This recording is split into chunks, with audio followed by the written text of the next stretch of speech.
Salam sejahtera guys. Kita sudah habis bab hari itu kan. Jadi hari ini kita mau sambung kepada bab 6 iaitu elektrik dan kemagnetan. Okey. Kita akan masuk dalam bidang fizik sekarang. Okey, so bab 6 elektrik dan kemagnetan. Apa yang kita akan belajar di sini ialah apakah sumber tenaga boleh baharu dan sumber tenaga tidak boleh baharu. Okey, tahukah tidak? Sudah pernah belajar ini, rasanya banyak kali sudah dari sekolah rendah lagi belajar. Okey, kalau masih tidak tahu, sekaranglah masa dia untuk belajar. Okey. So, apakah fungsi transformer injak naik dan injak turun? Bagaimanakah kos penggunaan tenaga elektrik dihitung? Okey. So, sebelum tu kita tengok ini apa? Okey. Apa ni? Kipas kan ni? Apa kegunaan dia?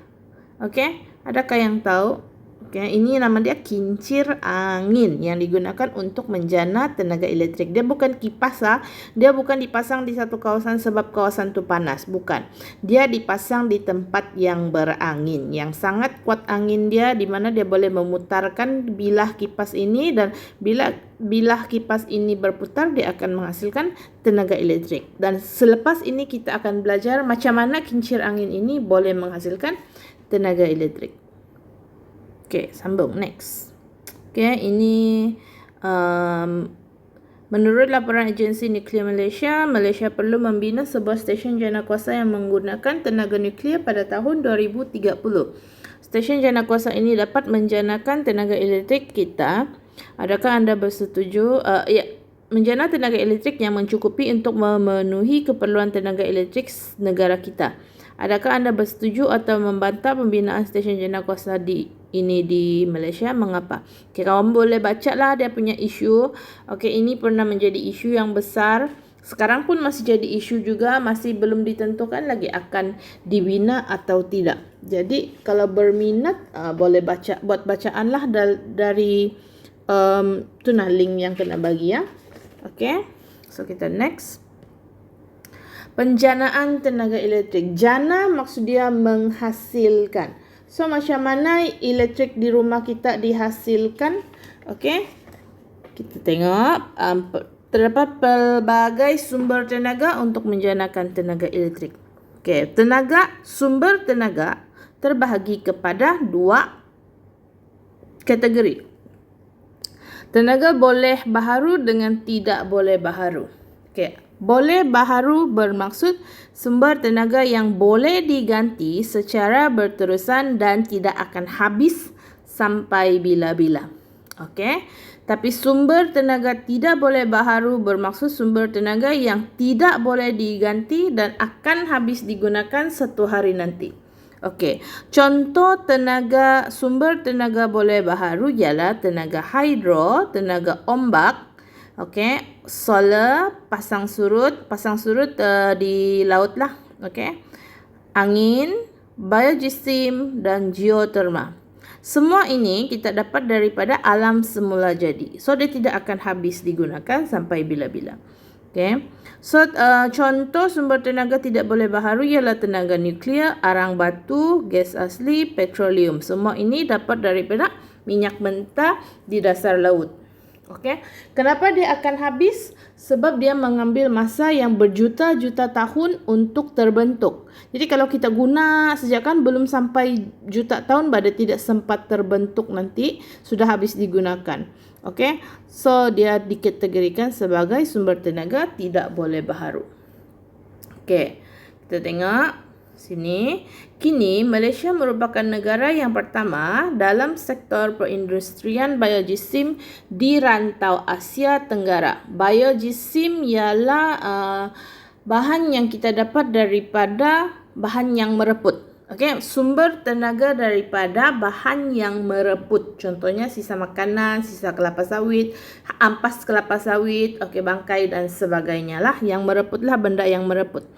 Sabah dan Sarawak merupakan dua buah negeri di Malaysia yang mempunyai kepelbagaian dan kuantiti sumber biogeosim yang paling banyak. Okey, pelbagai jenis biogeosim ini termasuklah biogeosim kelapa sawit. Okey, kita banyak kelapa sawit terutamanya di kawasan Ladatu, Tawau, okey. Hutan, pokok, getah, sampah sarap, sekam padi, okey, padi punya kulit tu, okey, jagung dan sebagainya. Okey, semua benda ni kalau dia mereput boleh digunakan untuk menghasilkan tenaga. Selain penjanaan tenaga elektrik, biogesim juga digunakan untuk menghasilkan produk yang inovatif seperti bahan binaan bangunan yang baharu. Okey. Next, kita tengok di mana stesen-stesen jana kuasa yang terdapat dalam Malaysia lah. Okey. So, stesen jana kuasa hybrid maksudnya gabungan. Ada dua jenis. Dia punya cara untuk menjana tenaga elektrik. Stesen jana kuasa hybrid di Pulau Perhentian Kecil Terengganu. Okey. Kalau kita tengok, ini ialah kincir angin untuk menghasilkan tenaga daripada angin. Okey, dan ini ialah panel suria. Benda ni besar ada, bukan kecilnya. Sebab ini diambil gambar daripada udara. Okey, daripada langit. Jadi dia nampak kecil. Sebenarnya dia sangat besar. Okey, so ini dinamakan sebagai panel suria untuk menjana tenaga daripada cahaya matahari. Okey.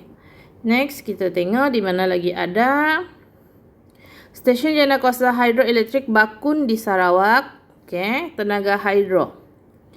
Stesen jana kuasa Tuanku Jafar di Negeri Sembilan. Okey, yang menggunakan gas asli.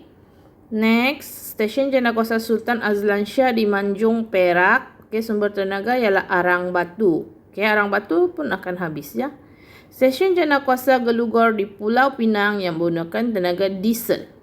Okey, diesel ialah tenaga tidak boleh baharu yang akan habis satu hari nanti.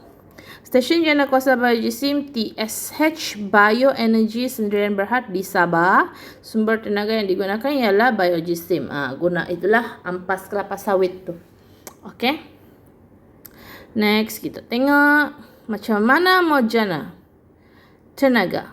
Okey, yang paling senang yang boleh buat sendiri di rumah ialah generator. Generator maksudnya penjana elektrik lah. Macam mana kita mau jana elektrik. Okey. So ini ialah model generator. Okey, kita ada wayar merah dan hitam, ada LED untuk menunjukkan ada arus elektrik lah. Kalau ada elektrik, lampu tu akan menyala. Ada engkol ini boleh putar. Okey, putar dia macam tu. Bila kita putar, lampu ini akan menyala. Sebab kita tengok di sini ada magnet. Okey, so untuk menjana tenaga elektrik mesti ada magnet dan ada gegelung dawai di tengah. So bila kamu putar, okey, gegelung dawai itu akan berputar juga. So bila dia berputar di antara dua keping magnet, okey, dia akan menghasilkan arus elektrik. Okey. Apabila engkol pada model generator diputarkan, satu arus yang dikenali sebagai arus aruhan akan dihasilkan. Pengaliran arus aruhan ini menyalakan LED. Okey. So, gerakan dawai, cara dia, gerakan dawai menyebabkan garis medan magnet dipotong. Sama ada kamu ambil magnet letak macam ni, okey, ada utara dan selatan, kamu gerakkan wayar ini ke atas dan ke bawah macam ni. Gerak dia. So bila kamu gerak, di sini akan menunjukkan ada arus elektrik yang terhasil. Okey. Ataupun gegelung ambil satu magnet, okey, di tengah-tengah ni kan yang merah ni ialah magnet, okey. Lepas tu wayar ni gelung di sekeping logam. Okey, wayar tu gelung dia kan. Lepas tu kamu gerakkan magnet tu, gerakan yang satu gelung benda ni ke atas dan ke bawah. So dia akan potong magnet tu. Okey, dia akan gerak magnet tu akan gerak di antara gegelung yang kamu hasilkan. So dia akan menyebabkan arus elektrik terhasil. Next, kita tengok ataupun dawai itu kasih stay sejak sana. Okey, tapi kamu gerakkan magnet.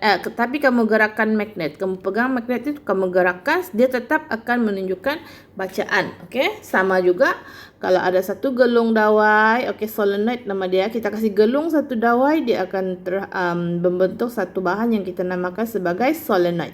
So kalau solenoid ni stay, magnet yang kamu gerakan magnet tu ke atas dan ke bawah, sama juga dia akan menghasilkan bacaan lah. Okey. So ini ialah prinsip yang digunakan dalam generator. Okey, mesti ada magnet. Ada magnet, ada dawai di tengah-tengah, and then dawai itu berputar, so dia akan menyebabkan arus elektrik terhasil. Okey. Untuk hari ini sampai sini sahaja. Nota Miss akan bagi apa yang perlu tulis dalam buku lah. Okay, thank you. Bye.